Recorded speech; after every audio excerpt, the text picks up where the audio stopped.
ओइ तँलाई पनि कंग्रेचुलेसन परे पार्टी गर्नुपर्छ ल ल ल तर कसकोमा गर्ने तेरोमा कि मेरोमा तेरोमा गरौँ न तेरो घर ठुलो छ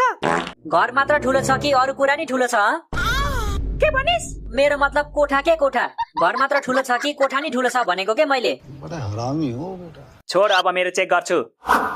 ए सरस्वती माता मलाई थाहा छ म अल्छी छु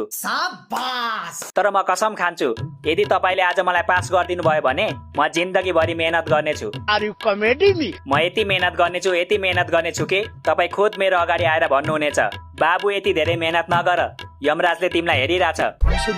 ओइ त नहेर्ने हो नहेर्ने भई छोड म हेर्छु पक्न पक छिटो हेर्न त यहाँ मान्छेको ढुकढुकी बढिसक्यो सुरुमा के पो लेख्नु पर्छ मेरो नाम हैन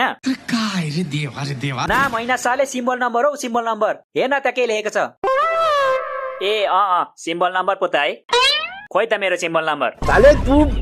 लो तेरो सिम्बल नम्बर हामीलाई थाहा हुन्छ एडमिट कार्ड खोइ तेरो यही छ नि मसँग यहाँ हेर्न त उल्लु रे ओइ तँलाई बोलाउँदैछ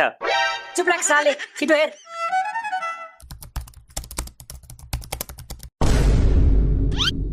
के भो किन ल्यापटप बन्द गरेको के आयो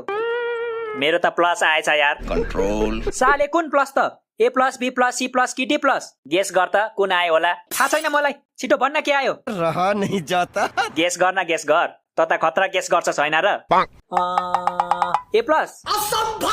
नजिस्किन यार मेरो र ए प्लस को दुश्मनी छ थाहा छैन तलाई त्यसो भए बी प्लस आको होला आउँछ बी प्लस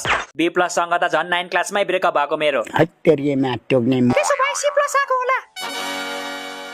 अरे तलाई कसरी थाहा भयो त मलाई मन पराउँछस् कि क्या हो तेरी माँ का भोसड़ा